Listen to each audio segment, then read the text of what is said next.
guess we're gonna just quickly dive into me wanting to get to know you a little bit more.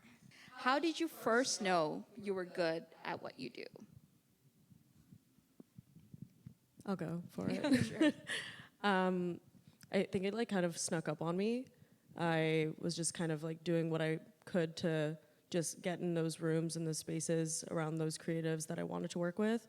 But I think it really kind of like struck me once I started having repeat clients and people reaching out to me that like maybe I'd seen them on social media or something. And then, yeah, I think once I started having people coming back to me, I was like, okay, maybe I'm good at this. Yeah. Honestly, I echo that too, and I think it's also a trick. I think I'm tricking people into thinking I'm good at things. Yeah. So it's just like a great illusion, actually. I feel that too. I think the first time, like, if I have to really go back and think about, like, making someone laugh, like, having that as a goal was, like, when I lived with my uncles in Brooklyn. They were, like, bachelors at the time, and, like, we were the only kids around them, and they were just, like, pranking me and, like, joking around and, like, just pulling my leg constantly. And I remember coming home from school as, like, a kid, like, 8 years old, 7 years old, you know, thinking, like, when they come home, I'm gonna make them laugh. And I just had this like goal. So it's like I didn't know what comedy was. I didn't know like stand-up was even a thing. I was really watching stand-up. But expressing myself through performance has always been like something I was into, especially growing up Bangladeshi, like weddings, it was always involved with like dancing, singing, all that stuff. But I was actually behind the scenes for like a really long time, so I'll get into that later. But yeah, that was the first time I remember making someone want to laugh. Yeah. I relate with all of that, but yeah, like it definitely does feel like convincing myself I'm good. It's like an everlasting battle. But only recently I started deriving that satisfaction whether I like the image or not, the one that I made. But I first picked up a camera like 4 years ago, and at the time I was working on becoming like a commercial producer. And I hated my life. I was so exhausted, I was working ungodly hours. And my personal life was a mess. So I thought at the time the best thing to do was just buy a camera and just leave the country. So I ghosted everyone, and I had to prioritize myself. So I bought a camera, and I went to Bangladesh. And my uncle, he had a huge influence in my life growing up. Like he introduced me to video games, movies, everything that I love now, right? So I went and visited him, and I lived with him for a month and a half. And I told him about the whole situation, about the stuff that I'm going through. And he just took me on an artistic journey. And I went from the city to the village. And how he connects with people is something I really admire, you know? Like he just sees people like that, right? And it's something I always wanted to instill in myself. So just spending that a month and a half with him and how he connected with the people of Bangladesh, right? Like it was just something magical for me. And he did that through photography. And with him, I went from the city to the villages, and I was just taking photographs and portraits of people.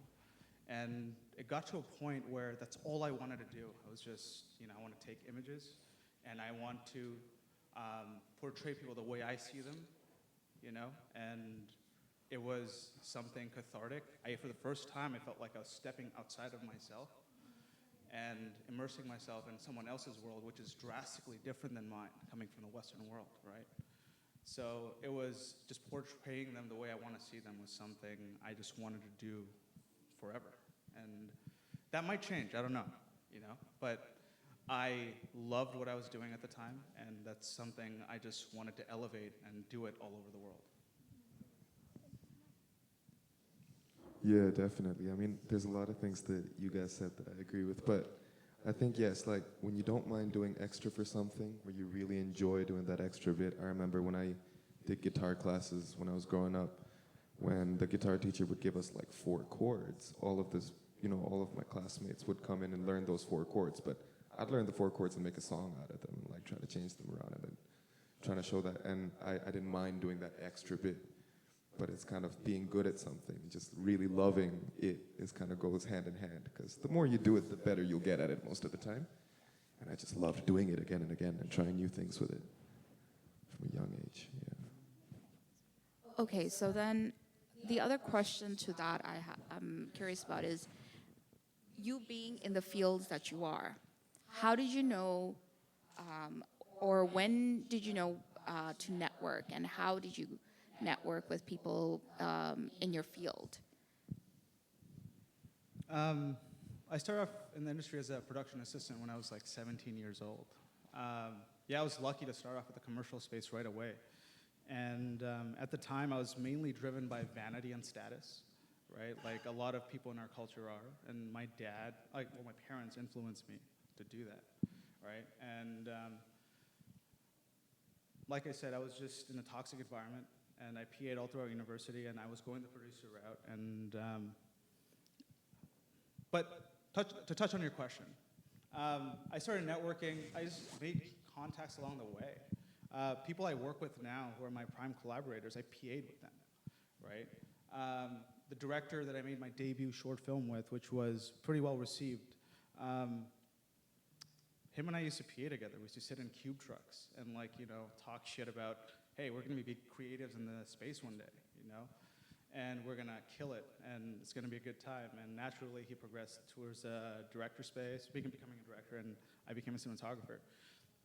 And after that debut short film happened, I got another job with one of my friends, Marco Baldonado, who I also met when I was PAing a while ago. And with him, we created the commercial Sabali Cycles, which took me to the prime commercial storytelling spaces like the awards of AICP, ADCC. Took me to Tribeca, New York. I got to be around people in rooms I never thought I would be in. And after that, I just kept on meeting director after director and just kept on working with them. And that was that. But my base structure was formed early on in my career when I was just first starting out. And that's where I think first impressions really matter. How you treat people really matter. And yeah, from there it just took off. Because I'm interested with how you guys went about it, but because I grew up in Dhaka, there's barely any music industry in Dhaka. There's a scene, but there's barely any industry, there's barely any formality.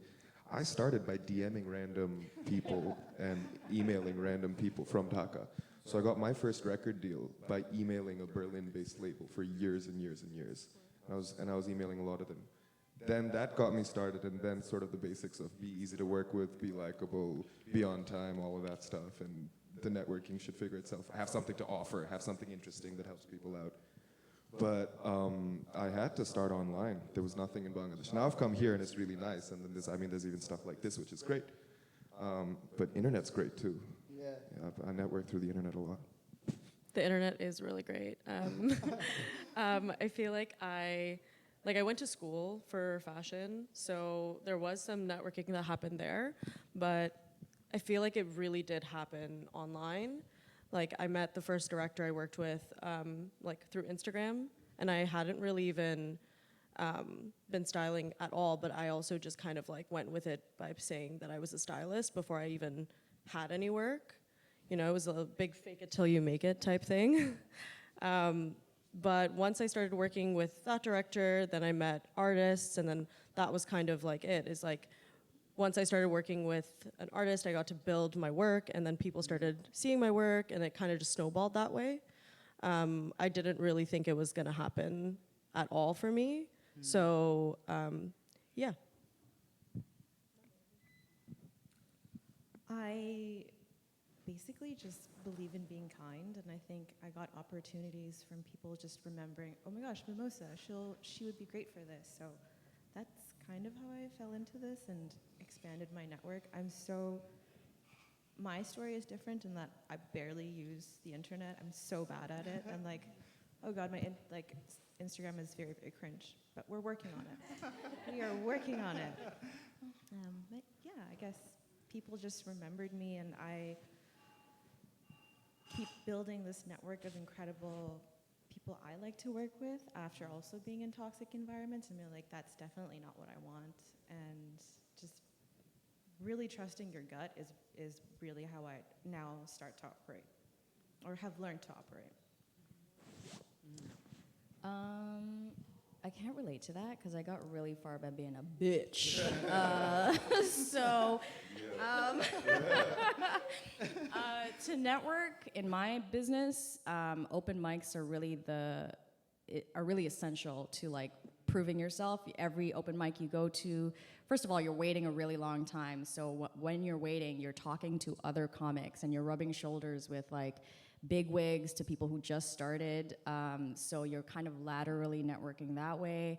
And then, like I said, you're auditioning every single time you get on the mic. So based on what you say on stage, that's how you get booked for things, you know? So I think I had to prove myself that way. And like also, I think I was part of a group of like women of color that kind of came up after the pandemic.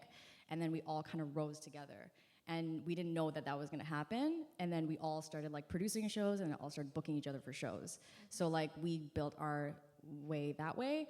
And before anyone even knew the kinds of jokes I told, they knew my name first. So yeah, I think that those are some of the ways that I networked and got to where I am. Thank you all so much for that. That was actually really interesting. I do have one question. Can the audience hear everybody? Yeah. Everyone's good? Okay, perfect.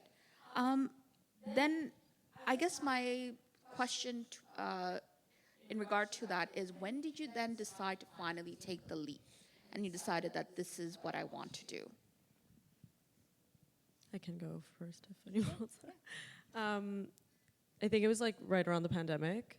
For me, it was like I was always doing like styling kind of like halfway. Like I was like working at restaurants or whatever, front desk at places. And then like in my free time when like I would be allowed to have time off, I was, you know, trying to get my styling career going.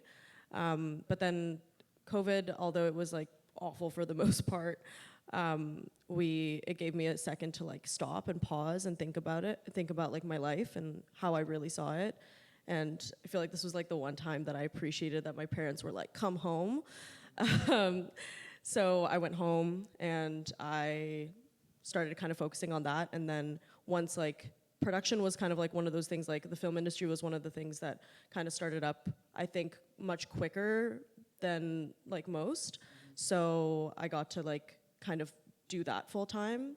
And then with us being like in lockdown or all of that for like a year plus, it gave me the time to actually build my work. So while doing that, I was at home, lucky enough to not be having to worry about paying rent. And then by the time it was like the world was opening up, I already had a lot of work. So I was like working with an artist who, you know, lucky enough got signed to Interscope recently, and then I got to they were putting a lot of money into her, which was nice at the time. Ooh. So, sorry? Ooh. Who? I don't know if anyone's gonna know, but her name's Ren for short, Lauren. I love her. But she really like trusted me, and so we like ended up doing upwards of like 10 to 12 music videos in like a year and a half. So, and like she was really fun and like really liked to try new things stylistically and like fashion-wise. Like she was always down and she trusted me. So I feel like once I got to like experiment with her, it gave me a body of work that was creative and like a little different. And then it was easy to market myself in a way that was like, I can tone this down for commercial purposes and all of that. So once the world opened back up, like, and like budgets were being given a lot more, then I feel like through that word of mouth, yeah, it really happened for me. That was nice. Yeah. When did I take the leap? For me, 3 things happened: a breakup, a death, and a betrayal, which doesn't sound funny at all, but I think it finally pushed me to. I was in this position where I was always like a victim, or like victimizing myself, or like submissive, and I was really tired of that. And I was always storytelling, like I said, like either performing, but like I also have a screenwriting background, which a lot of people don't know.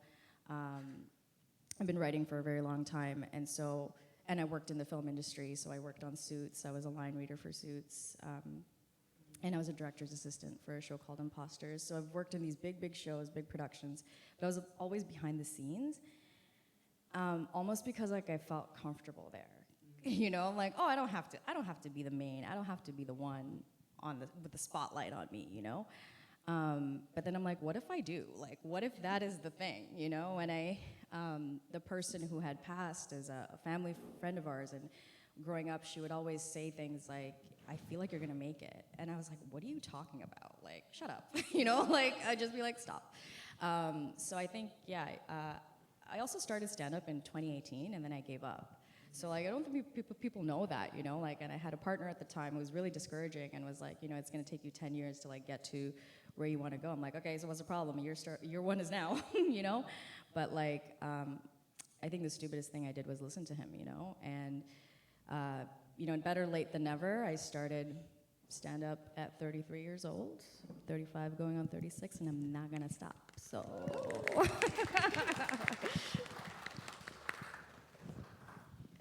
I wish I had something as vulnerable and extensive as all of you guys. For me, I just started doing it. Yeah, like early last year.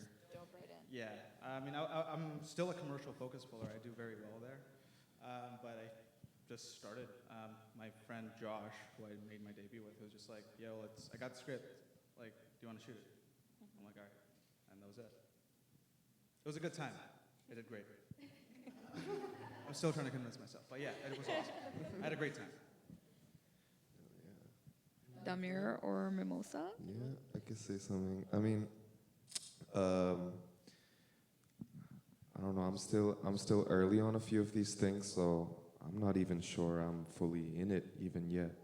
There's things I have to figure out. Main thing though was that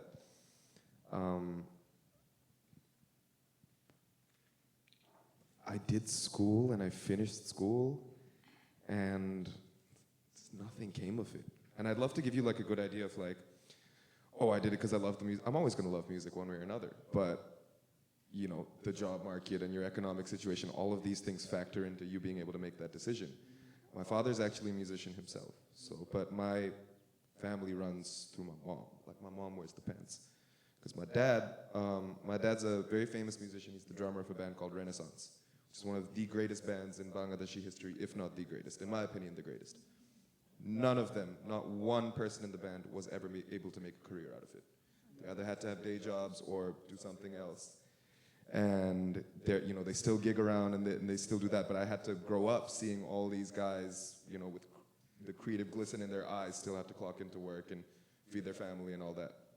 So I was very hesitant all the time about like really going into it. And I think I really had to prove to myself and prove to my parents and my family that like I can take care of myself and actually do this, but I'm still figuring it out. Basically, I graduated in December. My classes ended in December, so this year has been my first year of trying to be a full-time creative and pay my bills as a full-time creative. I'm like 10 months in. It's been hell, but it's a first step, so I'm very grateful, very grateful for what's happened, but yeah, I'm still figuring it out. I might sound uncultured here. Was the lead singer someone named Russell? No. Oh, okay. Was this when like rock was illegal in Bangladesh or something? Like No, rock used to be more legal in Bangladesh, if anything. Yeah. Back then. But yeah, never mind. Forget I said that. Thank you all so much for sharing that. And in regard to that, we talked a little bit about you taking the leap. So then what is something in your industries that you like?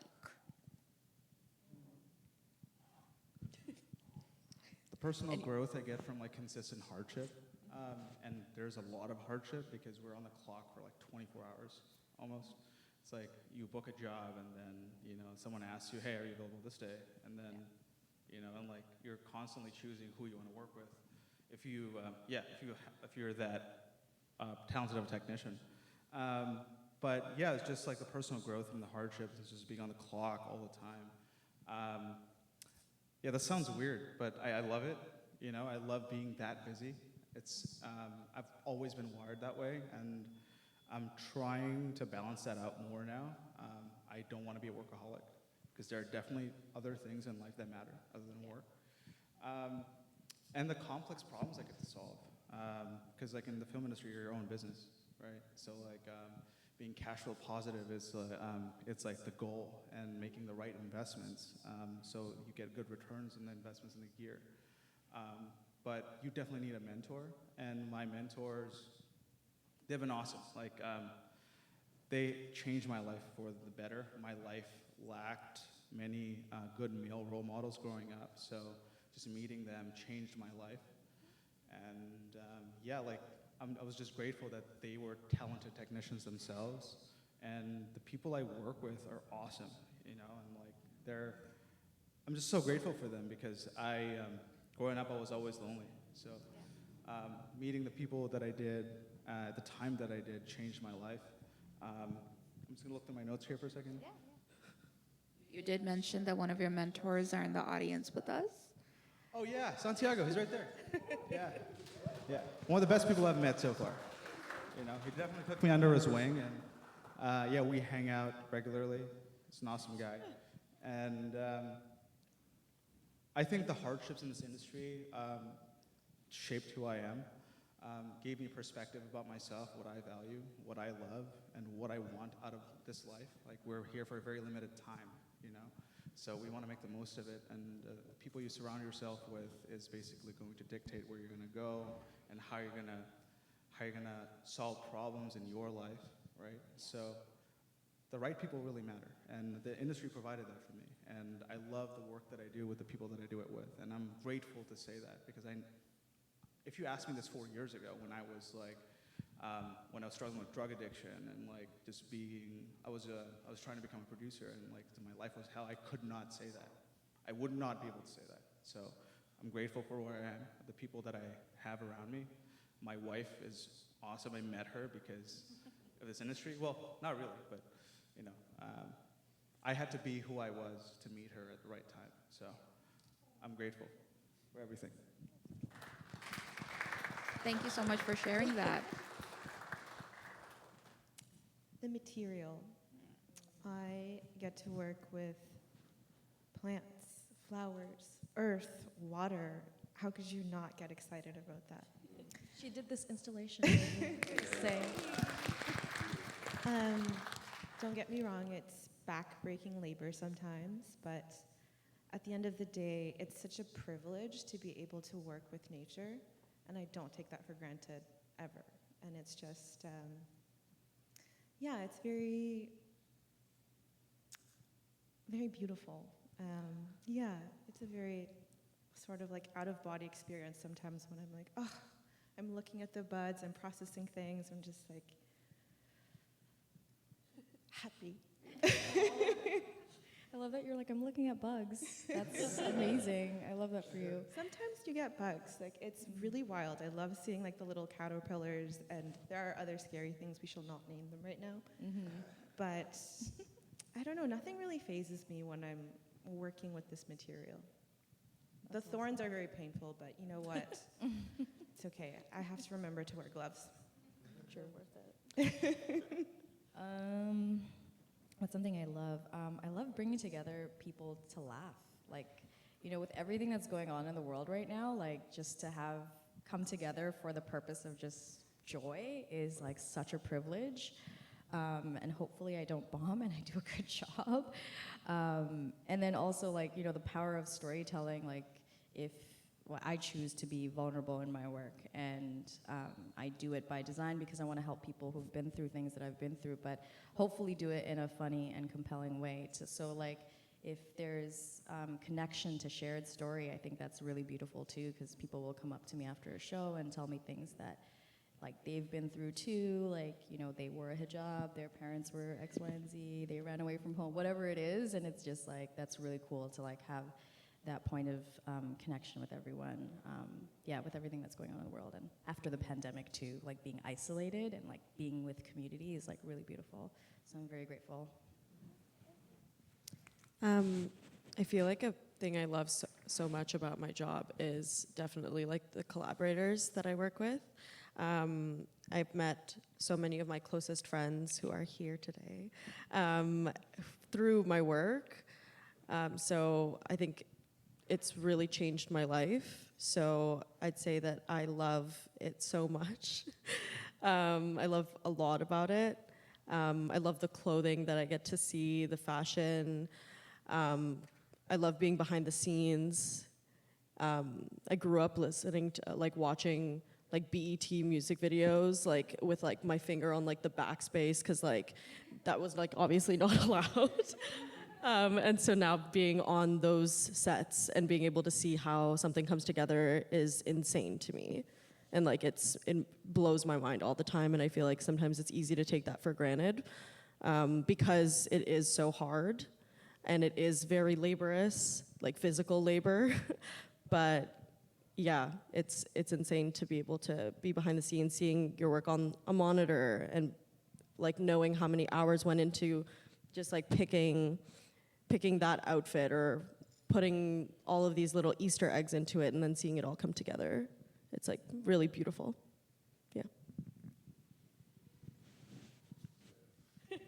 Yeah. No, my job's awesome. It's be a rock star for a little bit. I have little to no complaints. I hate the industry. The music business is severely broken. The job is awesome. Yeah. You're kind of living the dream for yourself, eh? I'm realizing the dream it's never a dream. It's a complicated, weird sleep paralysis sort of mirage of nice things happen and then horrible things happen and nice things happen, and you sort of wake up the next day and figure it out. Confusing for sure. Okay, then on that note, because you said that you love what you're doing, to you all then, what is something you dislike, and how do you think you can change it or be the change in that industry?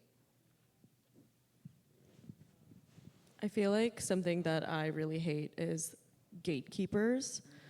And I feel like sometimes with styling, it is a thing, it is a huge who's who type industry, which, obviously exclusivity is great and in some ways, but as a person of, as a Bengali person, I feel like when you don't know a lot of people in the industry, that really is a barrier.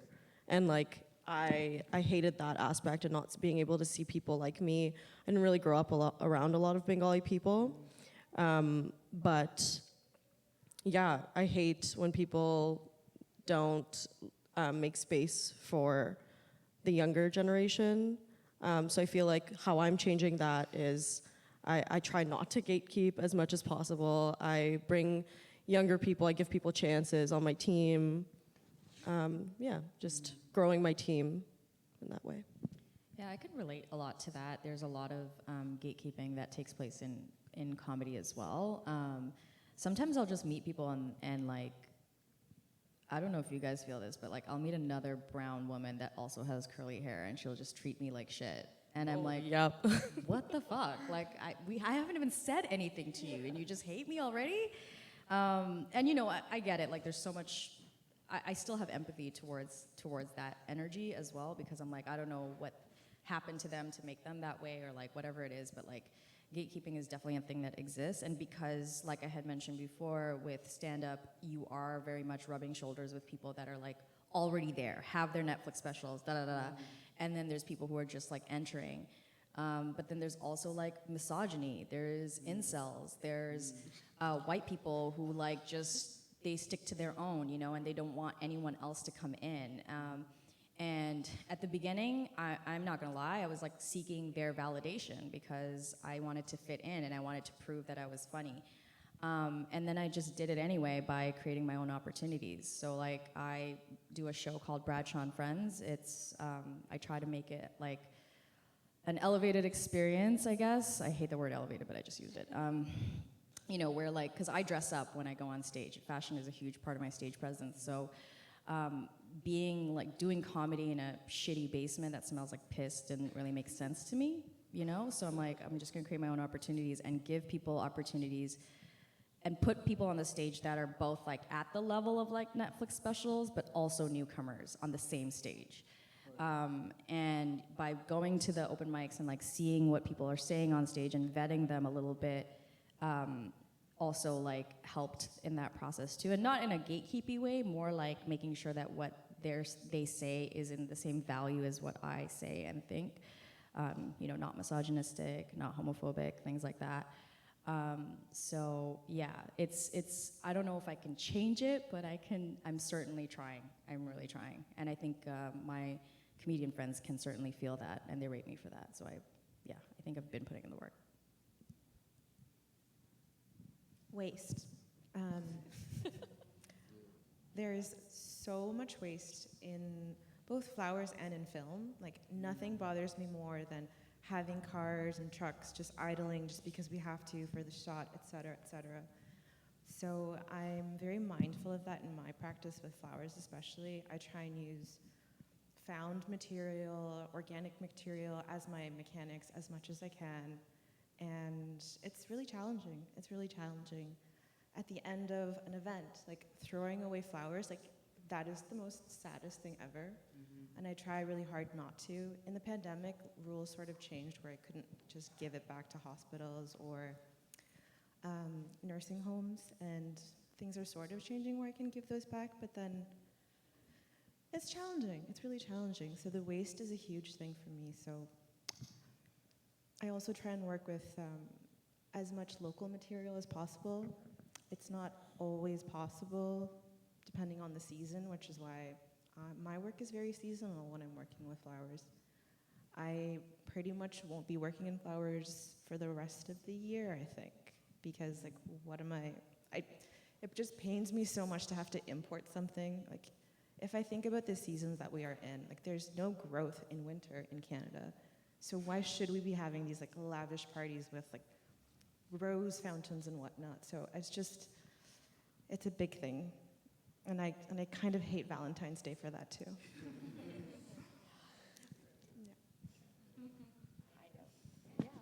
Well, for me, in addition to gatekeeping, would be vanity, ego, self-importance. Like, in my opinion, especially if you're doing something artistic, I don't think that shit's necessary. It's super cringe. Like, why? You know? And I was guilty of that too when I first started, because it stemmed from insecurity. And I think when I focused on personal growth and like just focusing on the image for myself, that all kind of just went away, you know? And I feel like to change that, it would be to identify the problem first. And I would not force it on anyone. I would suggest it exists. And then I would just lead by example, you know? I feel like a lot of people have those epiphanies on their own, and information they receive clicks in at a certain time when they're ready to just receive it. So when that happens, like, I hope you don't look away. I hope you become the change you want to see. And especially in a place like this, when there is an audience, I hope you share what you think. I feel like that's like this acknowledging it and being better would help us all. Yo, music industry is the devil's playground, I swear to God. Music industry is insane. It's insane, insane. There's so much wrong. So much wrong. The economics makes no sense. The business makes no sense. Money goes to very few people. It's quite labor intensive in some ways as well. Touring has dipped. Streaming has ruined this industry completely. Nobody understands how to run it steadily over 10 years, 20 years with streaming in the picture. And then there's everything you get with an. I'll also just comment on some things though about like the gatekeeping part and stuff like that. At the end of the day, it's also a feature, not a bug, of the entertainment industry, correct? You know, there's something about exclusivity that is essential to how this business works, which is so unfortunate. And it's something that we've had to do, because I face the same thing. We run raves for Bangladeshis. So I have a series called Deshi Bideshi. And it's just raves for young Bangladeshi kids. There's like thousands of Bangladeshi kids that come into this country every year. And they sit at home and they go through this harsh winter and all that, and they're missing their family. And they don't have anything beyond like, you know, your malas and stuff like that. That's too PG-13. Come on, these kids want to go wild, you know? So we give them a place to go wild. A lot of people don't like that here. There's a lot of times that we book our venues. We just had a show last night. And I know that it's a venue that has a lot of regulars, And when our people came in first, and it was filled up with a bunch of young 20-something Bangladeshis, like the regulars wouldn't come in. The regulars would leave. It's not the right vibe for them. And listen, fine, we're different, we're new. I'm willing to start on a good faith basis with these sorts of relationships. We're like, it's okay, it's different, it's new. But I wonder if the gatekeeping thing is almost like you gotta fight fire with fire type of situation sometimes. 100%. Where, okay, we're doing our thing. You can come if you want, but this is for us. My shows are unapologetically Bangladeshi. All our music is Bangladeshi. We have spiked Bangladeshi drinks. Astaghfirullah, I know it's not good. It's not good, but wallah, we need to let go sometimes. It's a recession. What's the spiked Bengali drink? I have a signature drink. I call it Bengal Spice. It's a cha bourbon-based cocktail, and it's That's delicious. sick. And we sold so much of it last time. We sell a lot of it. And the music is Bengali, and we do last night's show was like a Bengali Halloween horror rave kind of show. It was like Bulbulaya themed, Ami Je Tomar themed. So it's, yeah, there's so much wrong with this industry. But music is one of the coolest things in the human experience, and I'm so lucky to be able to be a part of it. And it's in my blood, through my father, through my uncles and all that. It's in my blood. And I can't really do anything else with my life. I feel like I was destined to do music. So we got to fight this, and we got to make our own spaces, and we got to make them cool, and they can't just be exclusive for the sake of exclusivity. We need to have the best product. We need to have the best music, the best clothes. Fans will follow, people will follow, and the money will follow. But I think also there's a lot of people, especially in POC communities, where we do things just for the sake of being marginalized, or whatever the hell that even means these days, A lot of us aren't marginalized. A lot of us in the city, in Toronto, are very powerful, come from very powerful families, and get to settle down in a city like Toronto because they come from powerful families. It's not like we're all in the same boat, So there's alliances, even with people outside of our groups, and there's problems even with people inside of our group, and we got to navigate that. No, thank you so much for that. It's so important. And when Bradshaw came to me, literally, I'm not even joking, Damir, it was at your show. Yeah. That she asked me, she's like, I have this idea, and would you be able to moderate it? And I was like, without even a thought, I was like, hell yeah. Because I think when I went to your show, it was after a very long time that I recognized that, oh my goodness, there are so many Bengalis here that I have not met before, that I had no idea where they came from, when they came. And I remember meeting somebody who had been living in Toronto for 35 years, and I was like, I have never seen you. So it's a really great way, and the reason that we have this event this afternoon as well is to really get you all to talk to one another as well, and to really start networking. And you all are individual, you guys all have different fields and expertise, and it's a really great way for us to really come together as a community. So I totally agree with you in terms of gatekeeping and kind of making it our own vibe, chilled vibe. Yeah. I guess, and then we're in ending off this discussion about your origin stories. I'm going to ask you then that how do you differentiate yourself in a saturated field? What are your key differentiators? I can start. Yep. I think there's a couple of things for me. I move with intentionality and purpose in everything that I do, everything that I touch, even the stage that we're on today, even the space that we're in today, who designed the stage, everything. So the name was certainly intentional, Curry Bradshaw. I trademarked it early on because I knew it was a powerful name. And then wearing, specific clothing on stage, sometimes working with designers to put their stuff on and stuff like that. Bradshaw and Friends, I think, was like a really, like I had mentioned before, the show that I do, putting people at different levels on the same stage together, I think was like a really cool way for me to create my own opportunities, but also establish notoriety, which when I didn't have any. Based on partnerships and collaborations, particularly in spaces that look like someone's well-designed living room. That was my intention, and I think I have succeeded so far in doing that. And also, like, to Damir's point, also like diversity, this concept of diversity, because like there is a lot of thing in like diverse, unrepresented voices, which is a very real thing in stand-up comedy because it is still very much dominated by straight white people. But I think for me, it was not just the fact that I was Bangladeshi or Muslim or a woman. I think I had to figure out, like, no, what is so unique to me that, like, no one, my ethnicity actually, or my religion, or my gender, whatever, is, like, not even actually the main, like, the reason why I'm funny or whatever, or, like, the reason why people are putting me on shows to, like, fill in their, like, affirmative action checklist, And I think I made an executive decision to like be vulnerable and like share my story publicly. So like stuff like running away from home, which I never used to talk about, and I'm only really able to talk about it because I've been healed from it.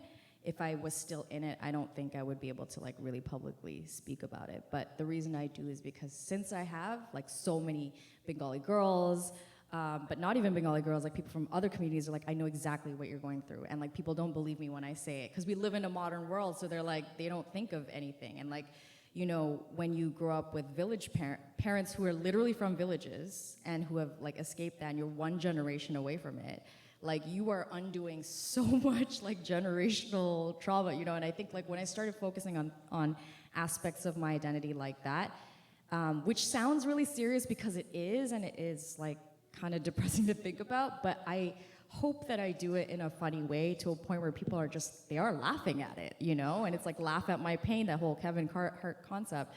So I think those are some of the ways I differentiate myself.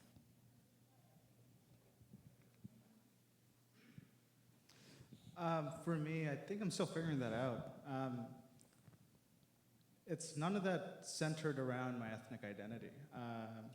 I know I'm Bengali, but I'm an artist who happens to be Bengali. And I never really played into that, and I'm not saying no one should. Like, I'm glad you guys embrace it the way that you do, and it's both sides. Yeah. Can't all be like, 100%. I think all the power to you guys. For me, I think being an artist is more important than my ethnic identity.